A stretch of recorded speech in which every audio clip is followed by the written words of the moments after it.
नमस्कार दोस्तों, मैं विवेक पंडित आपका अपने चैनल क्राइम स्टोरी बाय विवेक पर हार्दिक अभिनंदन, वंदन और स्वागत करता हूं, जहां हम आपको हर बार एक नई और सच्ची क्राइम स्टोरी सुनाते हैं। अगर आप भी मेरी तरह क्राइम स्टोरी में दिलचस्पी रखते हैं तो मेरे चैनल को सब्सक्राइब करें और बेल आइकन को जरूर दबाएं, जिससे हमारी हर कहानी आप तक सबसे पहले पहुंचे। दोस्तों, आज की कहानी है उत्तर प्रदेश के लखीमपुर की, जहां एक साधारण से लड़के की जिंदगी में ऐसा कुछ तूफान आया कि सब कुछ उलट पुलट हो गया। तो चलिए बिना देर किए डूब जाते हैं इस रहस्यमयी कहानी में। लखीमपुर खीरी के धौरहरा थाना क्षेत्र में बसा है बाली गांव। यहाँ रहते थे 26 साल के अनुज मिश्रा। उनके पिता मुनेश्वर दत्त मिश्रा एक छोटे किसान थे। घर की माली हालत ठीक नहीं थी। माँ और एक छोटी बहन के साथ अनुज का परिवार मुश्किल से गुजारा करता था। पढ़ाई में औसत होने की वजह से अनुज ने जल्दी ही रोजगार की तलाश शुरू कर दी। गांव छोड़कर वो लखीमपुर शहर आ गए और मेहनत के बल पर एक प्राइवेट नौकरी हासिल कर ली, लेकिन शहर में रहने की समस्या ने उन्हें परेशान कर दिया। फिर किस्मत ने उन्हें पुराने दोस्त राजा राम गुप्ता और फराज से मिला दिया। राज तिनकुनिया थाना क्षेत्र के सीसवाली गांव का रहने वाला था और लखीमपुर में एक किराए के कमरे में रहता था। यह कमरा शिवपुरी मोहल्ले में था, जिसे उसने होमगार्ड राधेश्याम वर्मा से किराए पर लिया था। राज अपने सहकर्मी धर्मेंद्र वर्मा के साथ वहां रहता था। अनुज भी उनके साथ शामिल हो गया। तीनों मिलकर किराया और खाने का खर्च बांटते थे। सब कुछ ठीक चल रहा था, लेकिन अनुज की जिंदगी में एक नया रंग तब आया जब उसने आज़ादी का मजा चखा। शहर की चकाचौंध ने उसे बहका दिया। वो लड़कियों से दोस्ती करने लगा। फेसबुक पर उसने ऋतिक मिश्रा के नाम से एक फर्जी आईडी बनाई और नई नई लड़कियों से बातें शुरू कर दी। इसी दौरान उसकी मुलाकात हुई प्रिया वर्मा से। प्रिया लखीमपुर के ईसानगर थाना क्षेत्र के ऊंच गांव की रहने वाली थी। खूबसूरत और बिंदास प्रिया को चार दीवारी में कैद रहना पसंद नहीं था। उसके घर में माता पिता और एक बड़ी बहन उपासना थी। उपासना की शादी हो चुकी थी, लेकिन पति से अनबन के चलते वो अलग हो गई थी और उसका तलाक का केस कोर्ट में चल रहा था। प्रिया ने अपने पिता से जिद करके एक बाइक खरीद ली थी। वो बीए की छात्रा थी और बाइक से कॉलेज आती जाती थी। संयोग से प्रिया और अनुज के गांव के बीच की दूरी सिर्फ 2.5 किलोमीटर थी। फेसबुक पर शुरू हुई उनकी दोस्ती जल्द ही प्यार में बदल गई। दोनों की नजदीकियां बढ़ने लगी। प्रिया बाइक से गांव आती, अनुज भी मौका मिलते ही मिलने चला आता। प्यार की आग ऐसी जली कि दोनों ने शादी करने का फैसला कर लिया। 2 महीने पहले दोनों ने प्रेम विवाह कर लिया। शादी में दोनों परिवारों की सहमति थी। शुरुआती दिन खुशहाल रहे। शादी की रात प्रिया ने खुशी खुशी बिताई, लेकिन कुछ दिनों बाद उसे संभोग के दौरान दर्द होने लगा। पहले तो उसने इसे नज़रअंदाज किया, लेकिन दर्द बढ़ता गया। कई बार दर्द इतना तेज हो जाता कि प्रिया रात भर रोती रहती। सुबह दवा लेने जाती, पर राहत नहीं मिलती। 1 महीने बाद भी हालात नहीं सुधरे। आखिरकार प्रिया अपने माँ के घर चली गई। वहाँ 15 दिन तक उसने इलाज करवाया, लेकिन दर्द कम होने का नाम नहीं ले रहा था। पहले सिर्फ संभोग के दौरान दर्द होता था, अब तो हर वक्त पेट में टीस उठती रहती थी।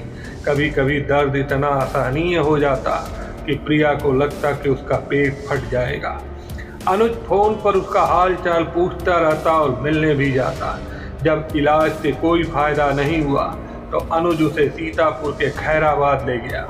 वहाँ एक अस्पताल में प्रिया का चेकअप हुआ। एक्सरे, अल्ट्रासाउंड सब करवाया गया।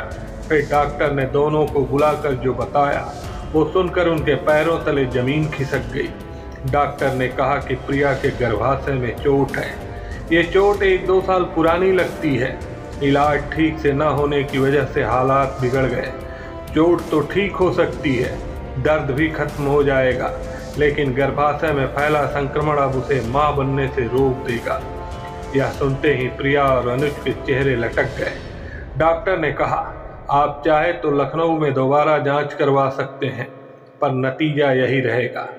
घर लौटते ही अनुज ने प्रिया से पूछा, ये चोट तुम्हें कब और कैसे लगी? प्रिया की आंखों में आंसू छलक आए। उसने कहा, अगर तुम मुझे अपनी पत्नी मानती हो तो सच सुन लो, चाहो तो तलाक दे देना, पर अब मैं कुछ नहीं छिपाऊंगी। फिर उसने अपने अतीत का वो राज खोला जिसे सुनकर अनुज का खून खौल उठा। बात मार्च 2017 की है। होली के ठीक बाद का दिन। प्रिया अपनी बाइक पर तेजी से घूम रही थी। उसका ध्यान कहीं और था। अचानक उसकी बाइक एक पैदल चल रहे शख्स से टकरा गई। ब्रेक लगाने की कोशिश में प्रिया बाइक समेत सड़क पर गिर पड़ी। वो शख्स था विजय कुमार जायसवाल, 32-33 साल का एक कारोबारी। विजय सीतापुर के तंबौर थाना क्षेत्र के भूतपुरवा गांव का रहने वाला था। उसके पिता रमाशंकर जायसवाल एक समृद्ध किसान थे। 6 भाइयों में विजय तीसरे नंबर पर था। परिवार ने तंबौर में बजाज की एजेंसी खोली थी जिसका नाम था जायसवाल ऑटो सेल्स। बाद में विजय ने लखीमपुर में हीरो कंपनी की एजेंसी शुरू की जिसे नाम दिया गया हंस ऑटो सेल्स। उसकी शादी पिंकी से हुई थी और उसके 4 बच्चे थे। उस दिन सुबह विजय सैर के लिए निकला था जब प्रिया की बाइक उससे टकराई। विजय को हल्की चोट लगी लेकिन प्रिया बुरी तरह से घायल हो गई। उसकी कोहनी, घुटने और टखने से खून बह रहा था। पेट में तेज दर्द होने लगा। विजय ने उसे संभाला और नर्सिंग होम ले गया। वहाँ मामूली इलाज हुआ। डॉक्टर ने कहा, पेट की मांसपेशियों में खिंचाव है, दवा और सिकाई से ठीक हो जाएगा। विजय ने बिल चुकाया और प्रिया को घर छोड़ दिया। प्रिया ने उसे चाय पिलाई और दोनों की बातचीत शुरू हुई। विजय ने उसका नंबर ले लिया। फिर दोनों की फोन पर बातें होने लगी। विजय उसे दवा दिलाने ले जाता, बिल चुकाता। धीरे धीरे दोनों करीब आ गए। विजय ने अपने शादीशुदा होने की बात नहीं छिपाई। फिर भी प्रिया उसकी ओर खींचती चली गई। शायद विजय का रुतबा और पैसा इसके पीछे काम आया था। एक दिन प्रिया ने पेट दर्द की शिकायत की। विजय उसे खैराबाद के बीएमसी अस्पताल ले गया। टेस्ट के बाद डॉक्टर ने कहा, रिपोर्ट शाम को मिलेगी। तब तक समय काटने के लिए विजय ने एक लॉज में कमरा बुक करने का सुझाव दिया। प्रिया मान गई।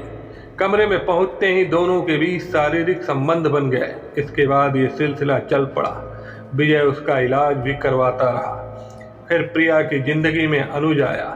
फेसबुक पर उससे दोस्ती हुई और प्यार हो गया। प्रिया ने सोचा कि विजय तो शादीशुदा है, वो उससे शादी नहीं करेगा। उसने विजय को छोड़कर अनुज से शादी कर ली। लेकिन शादी के बाद पुराना दर्द फिर उभर आया। 1.5 महीने तक उसने छिपाया। फिर आखिरकार खैराबाद का सच सामने आ गया। प्रिया ने अनुज को सब बता दिया।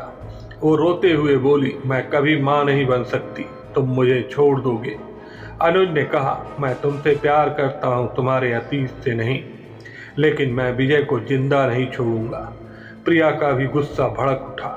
वो बोली, वो सजा का हकदार है, मैं तुम्हारे साथ हूँ। अब कहानी में नया मोड़ आता है। 12 मई 2018 को शाम 4 बजे राजगुप्ता सदर थाने पहुंचे। उन्होंने थानाध्यक्ष अशोक पांडे को बताया, मैं और धर्मेंद्र बाजार गए थे। अनुज पहले ही कहीं चला गया था। हमने ताला लगाया था, लेकिन लौटे तो ताला खुला था और कमरे में एक लाश पड़ी थी। पुलिस मौके पर पहुंची। एक 33-34 साल के शख्स की लाश थी। चेहरा तेजाब से जलाया गया था। गले में रस्सी बंधी थी। पास में तेजाब की खाली बोतल पड़ी थी।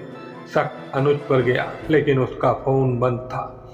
लाश की शिनाख्त न होने पर पोस्टमार्टम के लिए भेज दी गई। पुलिस ने राज को वादी बनाकर मुकदमा दर्ज किया। 100 की फोटो सोशल मीडिया पर डाली गई। जल्द ही मृतक के परिजनों ने उसे पहचान लिया। वो विजय कुमार जायसवाल की लाश थी। पुलिस ने विजय की कॉल डिटेल निकाली। एक नंबर बार बार आया जो प्रिया का था। पता चला कि प्रिया अनुज की पत्नी है। जब पुलिस ने तलाश शुरू की तो दोनों गायब थे। 15 मई को पुलिस ने प्रिया, अनुज, राज और शिवाकांत मिश्रा को 9 नकाह चौराहे से पकड़ा। पूछताछ में सारा राज खुल गया। अनुज और प्रिया ने विजय को मारने की साजिश रची। अनुज ने राज, शिवकांत, राकेश यादव और शुभम त्रिवेदी को साथ लिया। 11 मई की रात प्रिया ने विजय को फोन किया, मुझे पेट दर्द है, खैराबाद ले चलो। विजय तैयार हो गया। अगले दिन सुबह वो प्रिया से मिला। प्रिया बाइक पर पीछे बैठी। रास्ते में अनुज और बाकियों ने विजय को कार में अगवा कर लिया। कमरे में ले जाकर उसकी पिटाई की, तेजाब पिलाया और गला घोंट दिया। 100 को ठिकाने लगाने की हिम्मत नहीं हुई। अनुज भाग गया। राज ने पुलिस को गुमराह करने की कोशिश की, पर सच सामने आ गया। पुलिस ने सबूत बरामद किए। राकेश को गिरफ्तार किया गया। शुभम फरार हो गया। कहानी यहीं खत्म होती है। दोस्तों, इस कहानी से हमें समझना चाहिए कि प्यार और बदले की आग में सही गलत का ख्याल रखना जरूरी है। एक गलती पूरी जिंदगी बर्बाद कर सकती है। सतर्क रहें, सोच समझकर कदम उठाएं। अगर आपको यह कहानी पसंद आई हो तो कमेंट बॉक्स में ज़रूर बताएं और इस चैनल को सब्सक्राइब ज़रूर करें। स्टोरी को लाइक करें और अधिक से अधिक दोस्तों को शेयर करें ताकि वो भी सावधान रहें। मिलते हैं अगली कहानी में। तब तक के लिए सावधान रहें, सुरक्षित रहें, सतर्क रहें, अपना और अपनों का ख्याल रखें। तब तक के लिए नमस्कार।